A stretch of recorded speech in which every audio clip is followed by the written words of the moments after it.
Hey, everyone! Today we're diving into a really important topic, and one that people often overlook: 20 things you should never say to someone who's autistic. It's easy to misunderstand what autism is all about, and sometimes people say things that, without even realizing it, can be hurtful or dismissive. That's why, if you want to become more empathetic, more mindful of the words you use, and better at communicating with people on the autism spectrum, you're in the right place. We're going to break down 20 phrases that you should absolutely avoid saying, and more importantly, explain why they're harmful.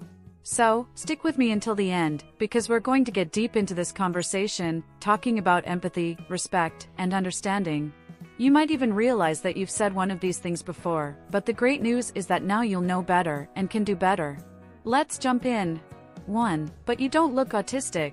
First off, we need to understand that autism doesn't have a look. A lot of people assume that because they've met someone with autism who has certain traits, everyone on the spectrum must look or act the same.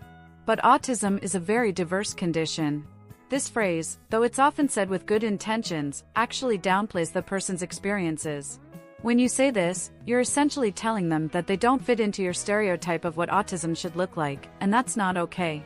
Imagine living with challenges that people can't see, and then hearing someone say you don't look autistic. It can feel invalidating, like your struggles aren't real.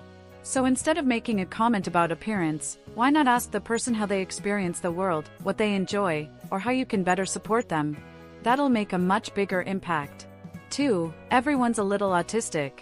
This one gets thrown around a lot, but it's a huge myth. People say this to try and make autism seem normal, like it's no big deal.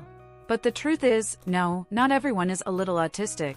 Autism is a neurological condition that comes with very specific challenges and strengths, and comparing it to everyday quirks that everyone has minimizes the real struggles autistic people face. Think of it this way: if everyone were a little autistic, then why do so many autistic people face significant barriers in their everyday lives?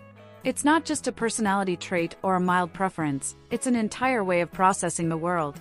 So instead of brushing it off with "everyone's a little autistic," take the time to learn about the spectrum and how unique each individual's experience can be. 3. You just need to try harder. This one stings because it implies that the person isn't already giving it their all. The reality is, many autistic people are already trying incredibly hard, often much harder than you realize, just to navigate a world that wasn't built with them in mind. Saying "just try harder" overlooks the massive effort it takes to manage sensory overload, social situations, and unexpected changes. Imagine being constantly overwhelmed by things like bright lights, loud noises, or unexpected changes to your schedule, and then having someone tell you that you're just not trying hard enough. It's dismissive, and it doesn't help. Instead, offer support. Ask, "How can I help?" rather than putting more pressure on them to meet your expectations. For, "You're so smart, you must just be lazy." This phrase makes an unfair connection between intelligence and ability. Just because someone is smart doesn't mean they don't face real challenges, especially when it comes to things like executive functioning, socializing, or sensory sensitivity.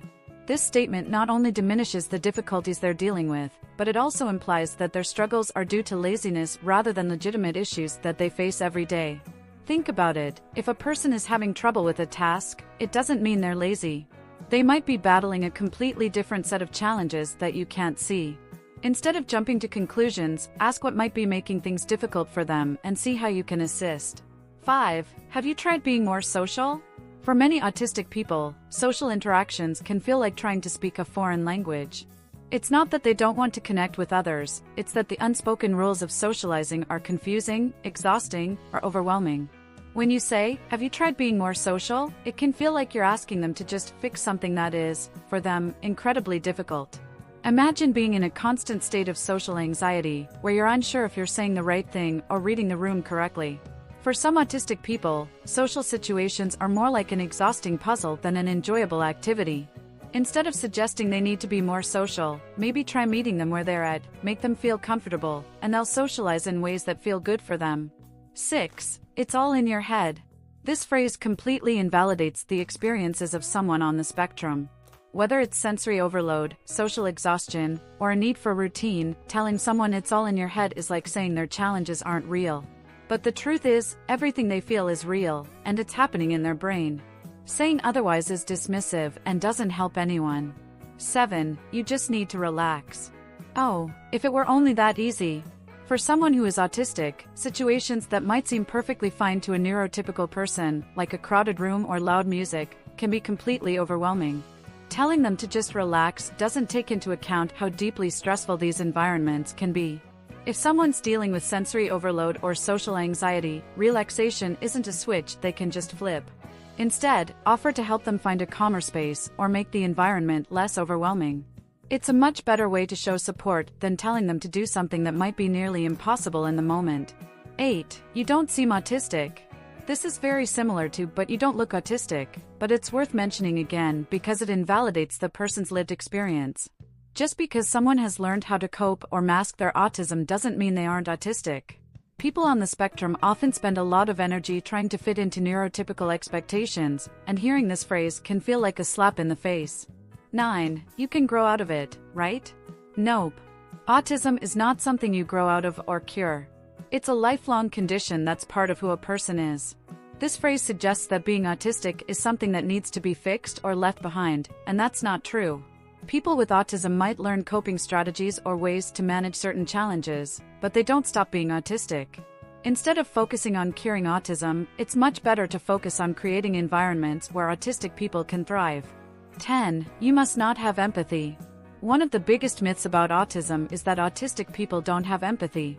This is so far from the truth. Many autistic people do feel empathy, but they might express it differently or struggle to pick up on social cues that indicate when empathy is expected. Just because someone doesn't react to a situation in the way you expect doesn't mean they aren't feeling deeply. In fact, some people on the spectrum feel emotions very intensely. Thanks for sticking around. I really hope this video helped you understand a bit more about what not to say to someone on the autism spectrum. Changing the way we talk can make a huge difference in the lives of others, and practicing empathy is something we can all do a little better every day.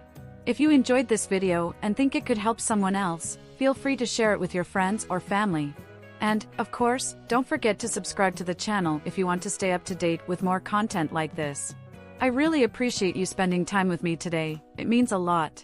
Let's keep learning and spreading kindness together. See you in the next video.